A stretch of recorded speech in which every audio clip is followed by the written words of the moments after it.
mstari wa pili. Zaburi 18 mstari wa pili, dial star 811 star 817 hash. Star 811 star 817 hash.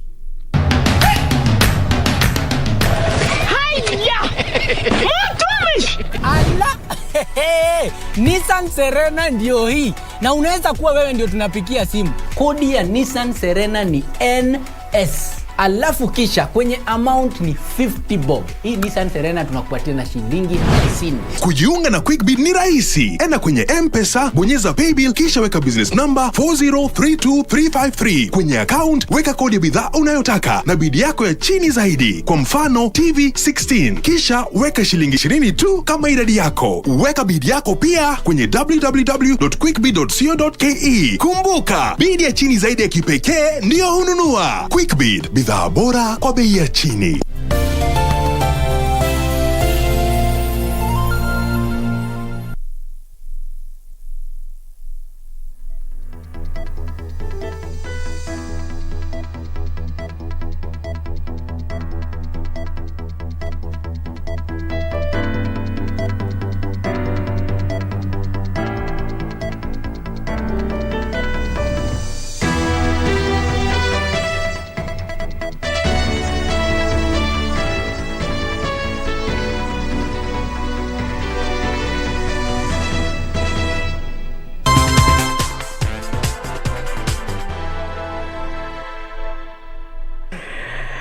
Good afternoon. Thank you for keeping it KBC Channel 1. A very warm welcome to the Lunchtime News on this last day in the month of July, the day the country is receiving consignment of vaccines. And this afternoon, we're expecting Cabinet Secretary for Health, Mutahi Kagwe, and British High Commissioner to address the press. We'll be going live from location this afternoon once the team is ready. My name is Irene Muchuma Odim. My co-anchor on sign language interpretation this afternoon is Byron Abole. Top story this afternoon, KANU Chairman Gideon Moi says he will run for presidency in next year's general election. The Baringo senator, who is also principal in the One Kenya Alliance, claims he will stage a strong campaign to clinch the top seats. With the One Kenya Alliance yet to identify modalities of crafting a strong coalition and identifying a presidential candidate, Baringo Senator Gideon Moi says his sleeves are up and is ready for the task. Moi, who was speaking in his home county of Baringo, told his supporters that he was going to mount a strong presidential campaign with the aim of capturing the seat. You know, I don't have to state the obvious. Yes. So,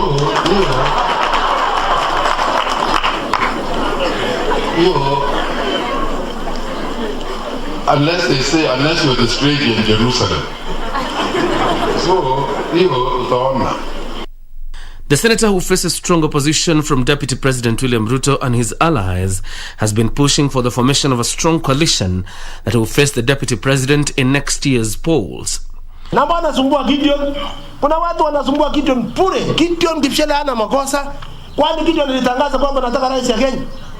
Kwa nini mnasumbua yeye? Yeye ni senator ya Baringo.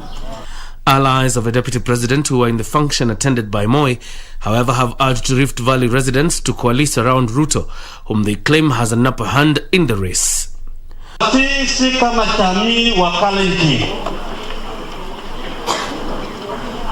tutaongea lugha moja, tunaenda barabara moja, tuungane wa Kenya ili tuweze kuweka nchi hii iwe kitu kimoja.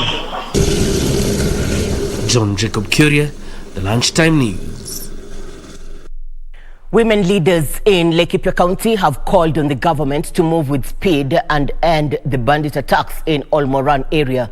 The leaders decrying the deteriorating security situation in the area, which has translocated many from their homes and forced dozens of schools to close. Area women leaders have termed the situation dire, with Laikipia North MP Sarah Lekorere saying it is sad to see people being shot dead and others being displaced from their homes by migrants who want to instill fear for unknown reasons. Kumekuwa na mauaji ya kiholela, kumekuwa na wizi wa mifugo, na kumekuwa na mavamizi ya mashamba makubwa na mashamba madogo. Cha kusikitisha sana ni kwamba Waziri Matiang'i alikuwa hapa tu siku 2 iliyopita, na siku moja baada yeye kurudi kuna mtu alipigwa risasi na kuuawa. Lekorere said that so far 5 schools have been closed down as pupils fled with their parents in areas of Wangwashe, Kamwenje, 18 and Olmoran. Jana mimi habari nilizo nazo ni kwamba watu wameanza kugura makwao kule Kamwenja, Wangwashe mpaka Mirango.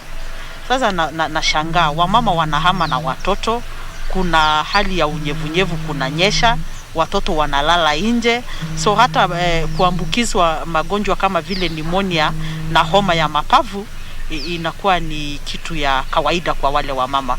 The Maendeleo ya Wanawake chairperson Helen Kurutu said in such instances of conflict, it is women and children who suffer the most, saying the government needs to address the matter with the urgency it deserves. The leaders have called for the arrest and prosecution of politicians who have been inciting communities against each other in pretext that people are fighting due to drought and search for pasture. Caroline Kamar reporting for Lunchtime News. Magarini Constituency Development Fund has offered a 1-year full scholarship to 300 bright, needy students from poverty-stricken families at a cost of 5.7 million shillings. Elsewhere, a new primary school has been opened in Kitengela to cater for over 500 pupils who have been trekking to Athi River for education.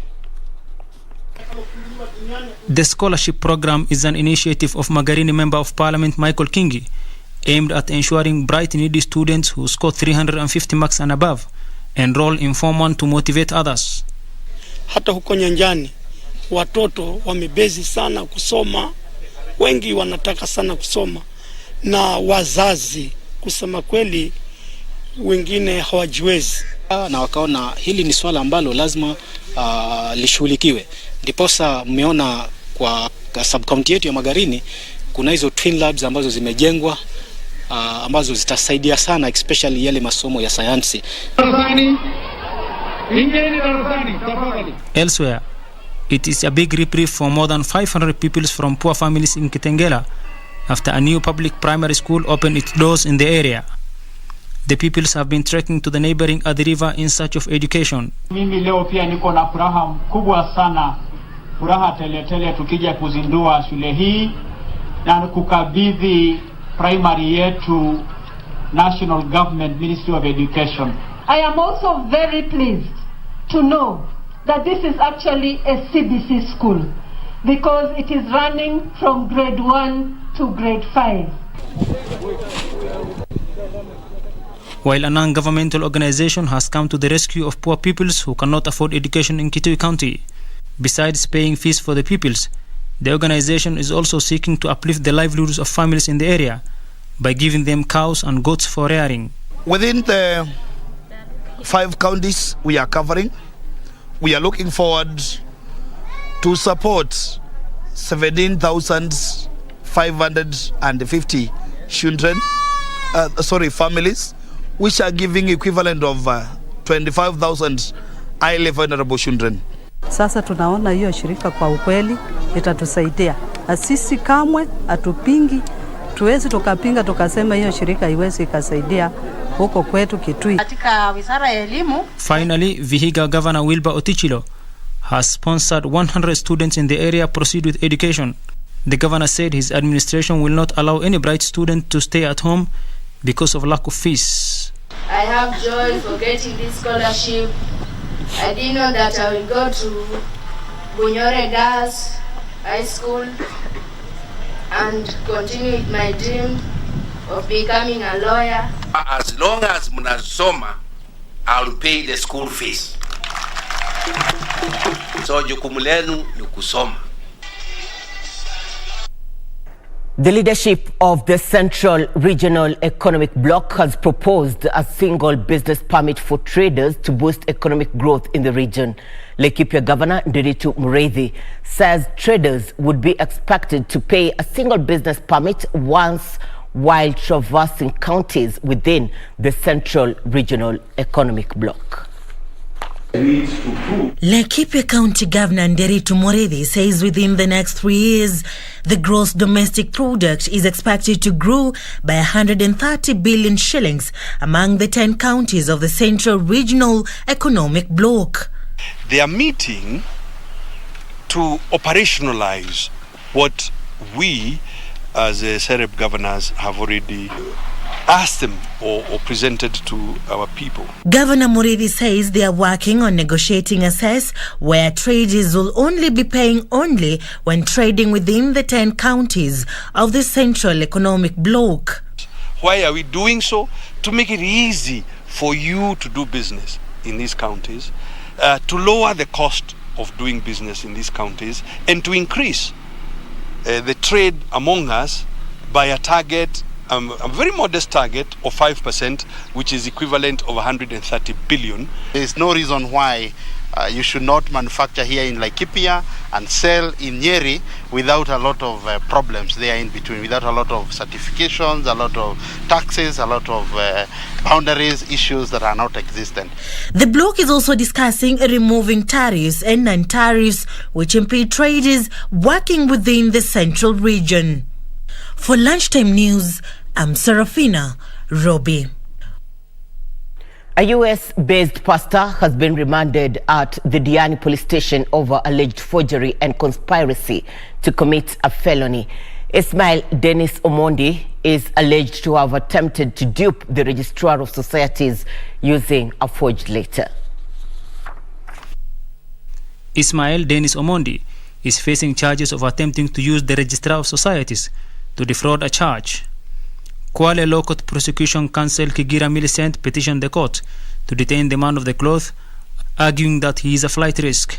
The prosecution said releasing him on bond will counter police efforts to arrest his two co-accused. Ismail Omondi's defense team argued there was no evidence before the court to prove he is a flight risk since he had family ties and investment in Kenya.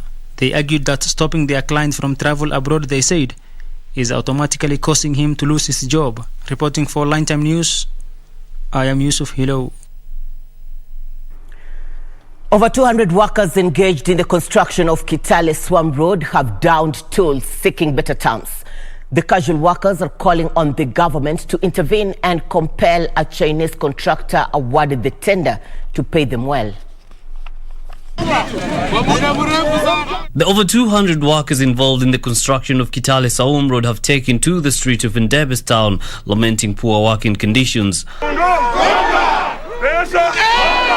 The workers are accusing a Chinese contractor of subjecting them to poor working conditions with poor pay. Labor anapewa shilingi 411 na tumeambiwa na mtu wa union kuwa watu inafaa wapewe shilingi 600.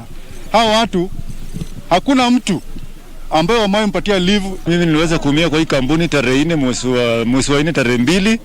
Niliweza kujitibu mwenyewe bila kurudishiwa hata chochote, bila kupewa hata mshahara. Kwa hivyo sasa mimi niko tu hivyo. Na nikafutwa. Sema kama hakuna pesa kwa meza, sisi wote hatuendi kazi. The company in question has since refused to comment on the matter, adding that the workers ought to follow protocol in airing their grievances. Yusuf Farah reporting for Lunchtime News.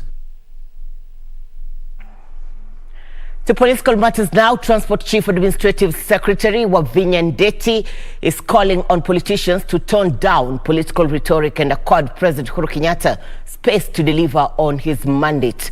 Wavinya's sentiments come as a section of West Pokot leaders hit out at proponents of BBI for continuing to popularize the constitution review process when the matter is pending in court. Transport CAS Wavinya Ndeti accompanied her education counterpart Sarah Ruto and Kajiado Governor Joseph Olelenku to commission a new public primary school in Kitengela, where they took pride in the development projects that were being done by President Uhuru Kenyatta's administration. Mushikilie Mheshimiwa Uhuru Muigai Kenyatta. Ile kazi amefanya hii Kenya, hakuna mtu mwingine amefanya hiyo kazi, si ndio? Tunajua tu mahali shida iko, lakini shikilieni Mheshimiwa Uhuru Kenyatta, ataendelea kuwafanyia kazi. Saa hii tukitoka Nairobi tutakuwa tunatoka within 10 minutes from Nairobi, tunaingia wapi? Athi River na Kajiado, hii super highway ikitengenezwa, si ndio? But you did more. You went beyond your call of duty and actually decided that this area should also have a primary school. Nikasema wananchi wangu wakilia, nifunge macho ama niseme tunalia pamoja? Tunalia pamoja, na hii ni kulia pamoja. CAS Wavinya calling on politicians to tone down succession politics. Elsewhere in West Pokot, Sigor legislator Peter Lochakapong and former Kapenguria MP Reverend Julius Morgor criticized proponents of the BBI for popularizing the process when the matter is in court. BBI ni mbaya, si mzuri, na imetajwa katika umati huu ya kwamba hata hawa waliona kitambo hapa awali ya kwamba BBI ilikuwa mbaya. Meanwhile, Kenyans have been urged to embrace peace and unity ahead of next year's general elections. Speaking during stakeholders consultative forum at Kiambu County Assembly, the Public Service Governance President Esther Waringa says the aim of the program is to sensitize the general public on peace and sustainability. We call upon every individual in the county of Kiambu and in the Republic of Kenya to make it a personal responsibility to cultivate and practice peace from today. Why should you take a panga or a buduki and you shoot your fellow Kenyan? Why? This is our God-given country, and we should live in peace and unity as our national anthem says. Kevin Washira, Lunchtime News.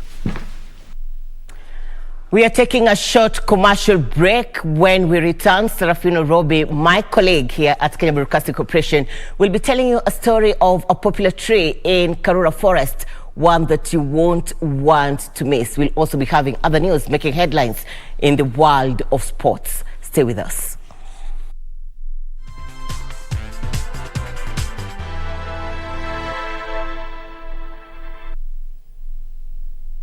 Join me on Saturday on The Living Legends. We are honored to host Dorothy Kweyu, OGW, media consultant and Revise editor.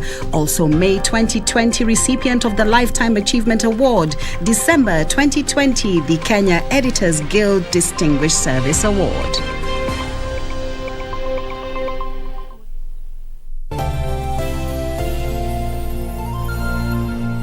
This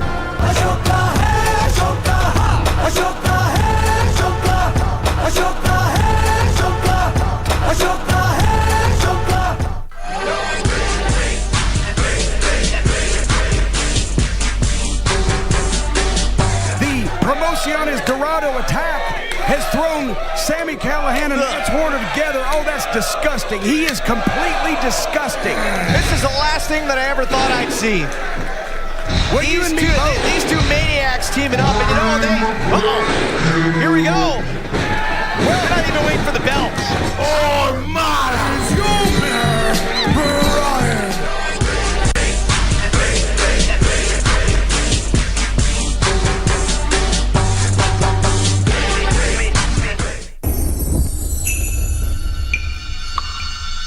I've always thought of love to be a process than a result. So what do you think? About what? About me? Ask me that later on. Okay. What are you going to do? About what? About us. There is no us. Yet. I am not losing my nerve. Your plan? My plan? Yes, your plan. There you go again. Money, money, money. And all you do is take. You never ask. Why not? I'm his mother. And why not? I'm his grandmother. Don't do it for you. Do it for the family. That's asking too much. That's what family is all about.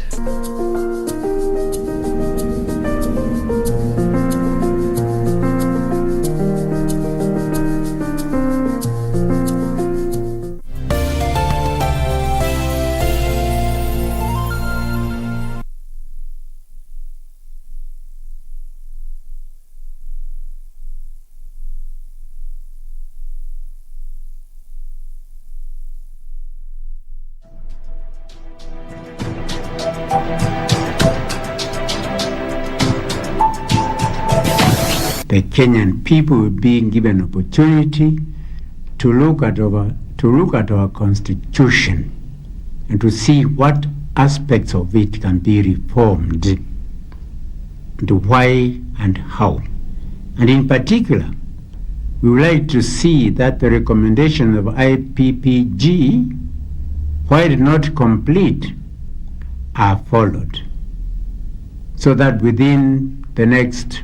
before the next election, the constitution is reviewed and necessary changes are made and amendments to suit our country.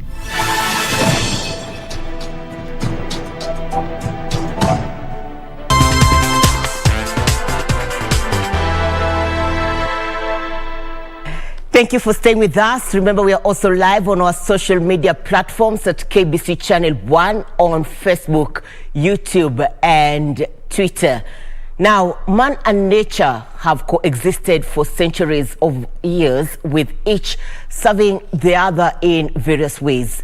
When man conserves nature, it in turn provides him with shelter, food, and even medicine, among other benefits. This is the story of Manilkara, the scarlet tree popularly known as Mugambera in Karura Forest, that was used by the Mau Mau fighters as a communication post and shrine. Serafina Robi has the details.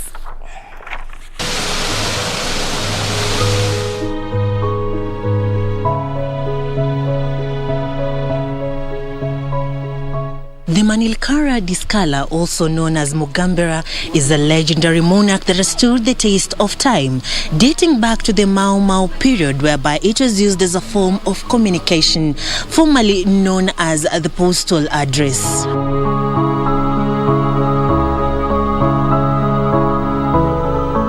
On a rock besides the ancient caves that are formed over the years from periodic floods in the volcanic trachyte rocks, it stands tall, dwarfing the younger trees that have come before it. Besides its allure of being one of the oldest trees in the Karura forest, this tree also has a unique historical importance. This is the Manilkara Discala tree in its scientific name, or simply forest milkberry. It's also popularly referred to as Mugambera by the Kikuyu and Munguladogi by the Kamba. Furthermore, it's located in the heart of the Karura forest, a haven of a canopy of trees, waterfalls, and rivers. Within the massive tree facing the ancient caves is a dark hole that served as the post office for the Mau Mau freedom fighters in the 1950s. This tree was being used as a communication post office, where they could bring letters from another area. They bring the letters here for the people who are here to come and read them. So when they bring the letters, the people of this area could come, pick, and leave the years there. So it was a good way for communication. Besides being the main communication post, Mugambera was also a shrine for the community. This tree could not be cut down because it is kind of a sacred tree. Just being next to a cave, the community around here, especially the Kikuyu community, would see it as a place where they could come and pray. The tree also produces edible fruits, and those of a species are loved for timber. This tree is about 100 years old and is one of our trademark in Karura. And is also associated with the cave. As such, hunters and gatherers, pastoralists and farmers frequented the area. If the Manilkara Discala or Mugambera tree could talk, it will tell tales of the fight for independence by the Mau Mau fighters, the prayers offered here by the community that lives nearby, and the solace sought by every type of person that passes here every day, as it continues to stand firm with a gentle river flowing unperturbed.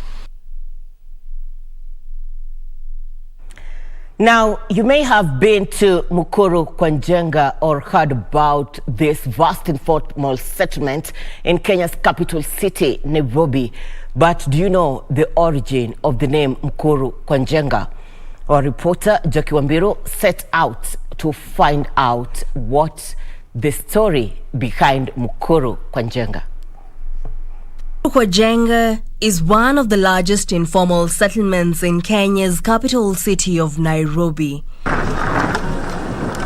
It is situated in the industrial area, approximately 7 kilometers southeast of the central business district.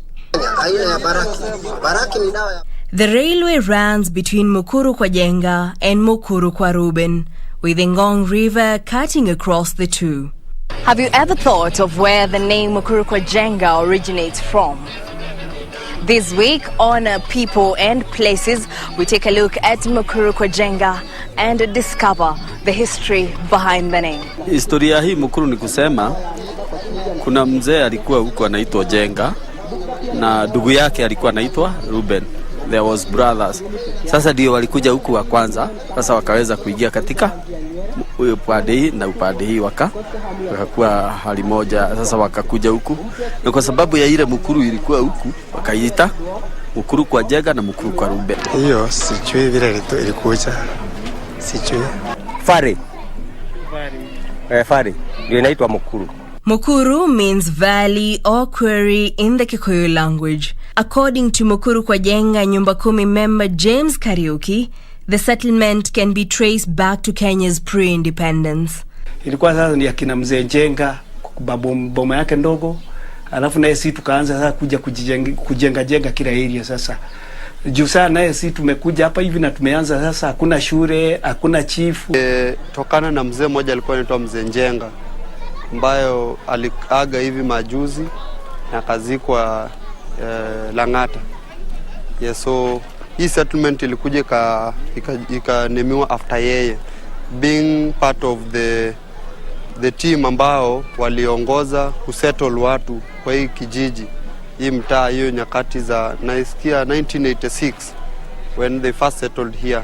Na mzee nasemekana alikuwa anafanyia kampuni ya mzungu, so wakaja wakaanza kufanya kazi Kware. Kuna Kware iko hapa chini, so alikuwa anafanya hapo kazi hapa Kware.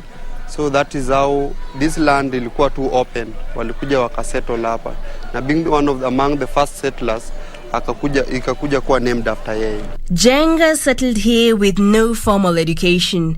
He was directed to the quarries where menial jobs were readily available. Kariuki added that the area was quickly settled in by migrant families and industrial workers drawn to jobs in the factories in the nearby industrial area. Well, that is Mukuru kwa Njenga for you.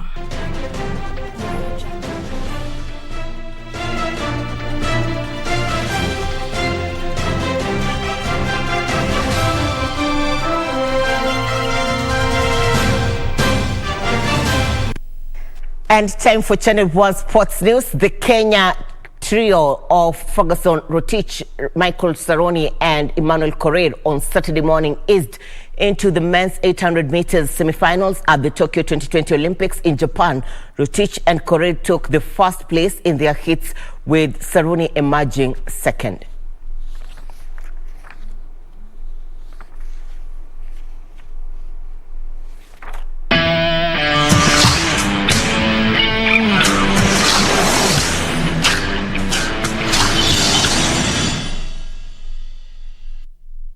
Kenya's Ferguson Rotich comfortably made it through the semis, winning with a time of 1 minute 43.75 seconds.